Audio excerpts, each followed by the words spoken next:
마침 12장 말씀입니다. 사도행전 12장 우리 마지막 부분 20절부터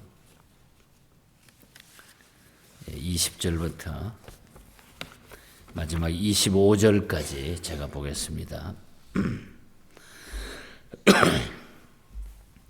헤롯이 두로와 시돈 사람들을 대단히 노여워하니 그들의 지방이 왕국에서 나는 양식을 먹는 까닭에 한 마음으로 그에게 나와 왕의 침소 맡은 신하 블라스도를 설득하여 화목하기를 청한지라. 헤롯이 나를 택하여 왕복을 입고 단상에 앉아 백성에게 연설하니 백성들이 크게 부르되 이것은 신의 소리요 사람의 소리가 아니라 하거늘 헤롯이 영광을 하나님께로 돌리지 아니하므로 주의 사자가 곧 친히 벌레에게 먹혀 죽으니라. 하나님의 말씀은 흥왕하여 더하더라.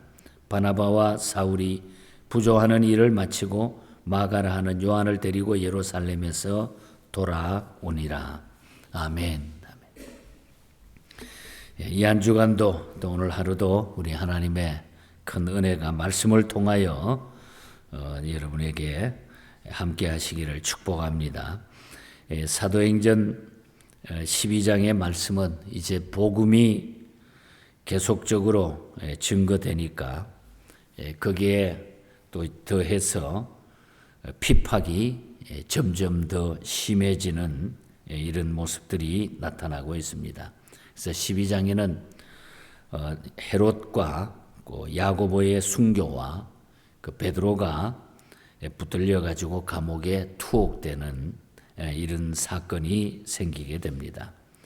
오늘 1절부터 19절까지는 야고보가 순교를 당하고 베드로는 잡혀서 감옥에 갇히는 이런 어려운 환경이 주어지는 이런 모습을 보게 됩니다. 신정 국가이지만은 그 하나님을 무시했던 유대와 그리스도 안에서 탄생된 새 민족사의 갈등이 결국은 나타나고 있는 이런 모습을 보게 됩니다. 그리고 이 헤롯의 갑작스러운 죽음으로 유대인들에 대한 하나님의 영적 심판이 상징화되고 있다. 이렇게 오늘 본장에서 우리가 볼 수가 있습니다. 그래서 이 사도행전의 중심은 더 이상 예루살렘이 되지 않고 이제 13장부터 넘어가 보면은 이것이 이제 이방인들에게 쭉 복음이 안디옥 교회를 중심으로 해서 전파가 되는 것을 보게 됩니다. 이방인 교회, 이 안디옥 교회가 선교사를 파송하면서 그 복음이 이제 로마까지 쫙 전파가 되고 다시 마지막에 로마의 유대인들이 예수 믿게 되는 이런 결과들이 쭉 사도행전 역사로 이제 나타나는 것을 보게 됩니다. 그래서 오늘 아침에는 우리 12장의 야고보 순교 또 베드로가 감옥에 갇힌 이 사건을 앞부분에 염두에 두고 읽어드린 이 헤롯의 죽음을 통해서 우리에게 주시는 중요한 교훈을 우리가 살피면서 기도하기를 원합니다.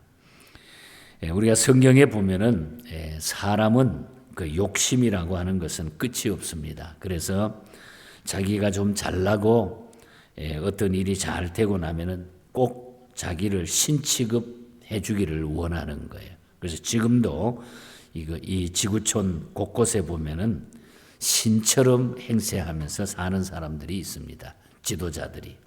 그러니까 그 사람이 하는 말이 마치 그냥 신인 것처럼 북한 같은데 뭐 이런 데 보면은 대부분이 그런 일들로 모든 나라가 구성이 되고 거기에 따르는 백성들은 어떻게 보면 너무 불쌍하다 이런 생각도 들게 됩니다. 우리가 성경의 인류의 역사도 보면은 우리가 사도행전 14장에 가보면은 바울과 실라가 막 곳곳에 다니면서 복음을 전하니까 그때에 루스드라에서 안진뱅이를 고쳐준 적이 있습니다. 그 때문에 그곳의 사람들이 와 대단하다. 그래서 바울과 바나바를 신으로 취급을 했어요. 그래서 바나바를 제우스, 스스라고 이렇게 부르고 바울은 헤르메스, 흐메라 이런 말로 해가지고 와 바울과 바나바가 신이다. 신처럼 이렇게 생각을 했습니다. 그러나 바울은 그들이 그렇게 취급할 때에 그걸 자기가 군립하지 않고 겸손히 그들을 만류해가지고 나도 당신들하고 똑같은 사람이라 이렇게 밝히고서 하나님을 믿으라고 하나님을 높이면서 복음을 전했습니다.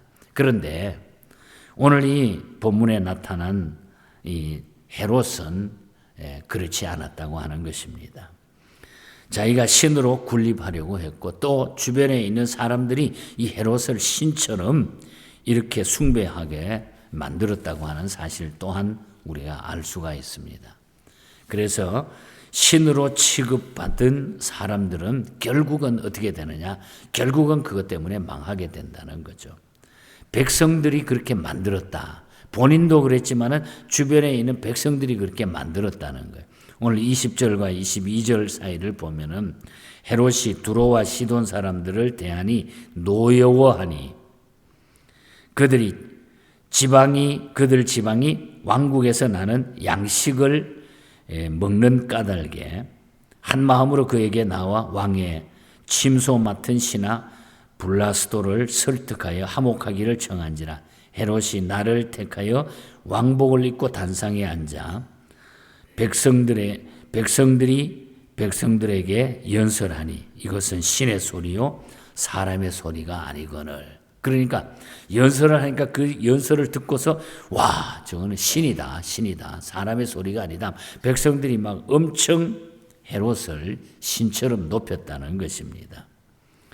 여기에 두로와 시돈 사람들은 원래 이 헤롯의 영토인 갈릴리에서 식량을 늘 가져다 먹었어요. 왜냐하면 이 두로와 시돈은 산악지대이기 때문에 곡식을 생산할 수가 없었습니다. 그래서 늘 헤롯의 영토인 갈릴리에 식량을 갖다가 먹었습니다. 솔로몬 때부터 역사적으로 보면 솔로몬 때부터 팔레스틴은 시돈에서 목재를 공급받고 그 대신에 양식을 그들에게 공급해 줍니다. 그러니까 산악지대니까 계속적으로 자기네들이 잘 보이지 않으면은 이 양식을 공급받지 못하기 때문에 헤롯한테 아부하는 이런 이야기를 하고 있는 것을 보게 됩니다. 식량 문제 때문에. 사실 사람이 먹는 문제가 대단히 중요하다는 거죠. 먹는 문제가 해결이 안 되면은 이 먹는 것 때문에 우리가 죄 짓고 먹는 것 때문에 많은 일들이 지구촌에 벌어지는 것 또한 우리가 알 수가 있는 것입니다. 그래서 헤롯은 백성들에게 신과 같은 취급을 받았고 또 그렇게 하는 것을 너무너무 좋아했죠. 자기 자신은. 이것은 대단히 잘못된 것이라는 것입니다. 이는 두로와 시돈 사람들이 아첨하는 말이었기 때문에 결국 그 당시에 모든 환경을 바꿔버리게 되고 하나님의 심판이 올 수밖에 없었다. 그래서 이 헤롯은 하나님의 이 영광을 중간에서 자기가 가로채다가 결국은 죽게 된다는 것. 23절에 헤롯이 영광을 하나님께로 돌리지 아니하므로 주의 사자가 고치니 벌레에게 먹혀 죽으니라. 충이 먹어. 벌레가 뜯어먹어가지고 몸 속에 벌레가 생겨가지고 그 몸을 뜯어먹으면서 헤롯은 비참하게 죽음을 맞이하게 되는 겁니다.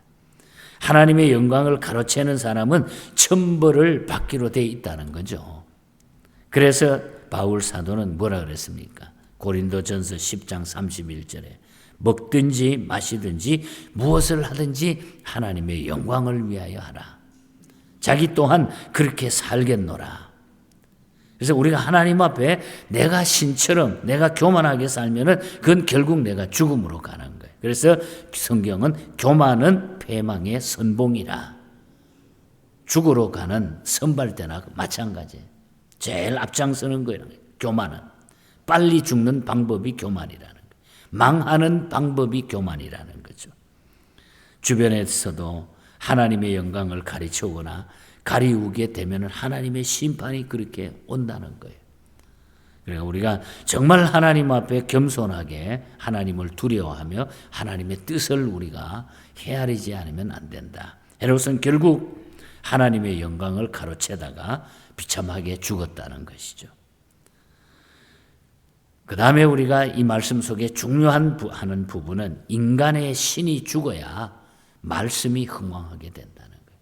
내가 죽어야, 사람이 죽어야, 우리의 교만이 죽어야, 인간 신이 죽어야 말씀이 흥왕한다고 하는 사실. 24절에 보면 하나님의 말씀은 흥왕하여 더하더라. 헤롯이 죽고 난 다음에 신과 같이 취급을 받으면서 교회를 핍박하던 헤롯이 딱 죽고 나니 하나님의 말씀은 더 흥왕하기 시작했다. 그렇습니다, 여러분. 사람의 인기가 높아지고 명성이 높아지면 하나님의 말씀이 쇠퇴하여지게 됩니다.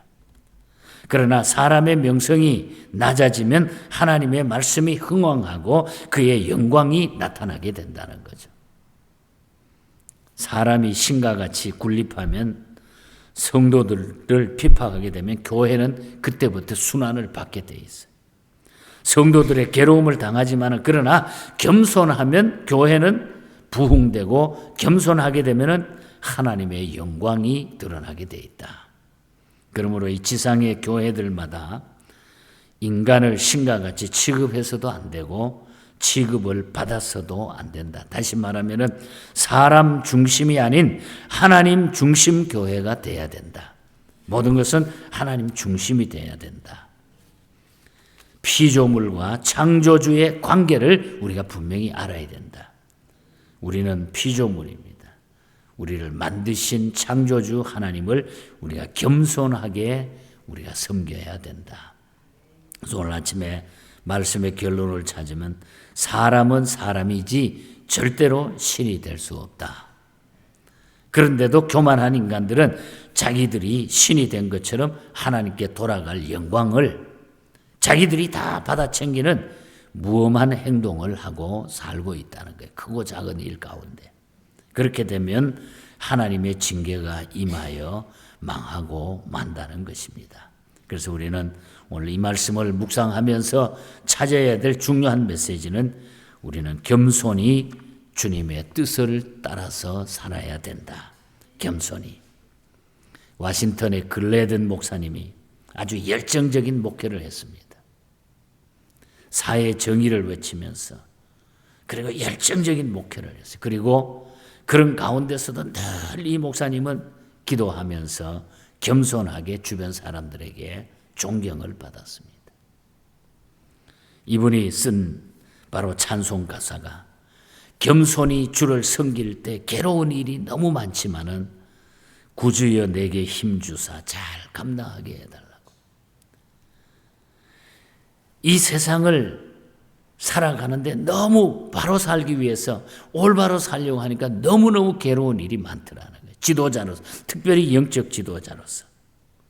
그래서 이 찬송을 결국은 이 시가 헬렌 켈러의 스승되는 설리반 선생님이 편집한 찬송가 곡집이 하나 있는데 미국 교회에 거기에 제일 대표적인 곡이 이 겸손을 강조한 이 찬송가 곡이 들어가게 되어 있습니다. 아주 겸손한 것이 최고의 축복이라는 거죠. 그것이 하나님의 복이라는 거예요.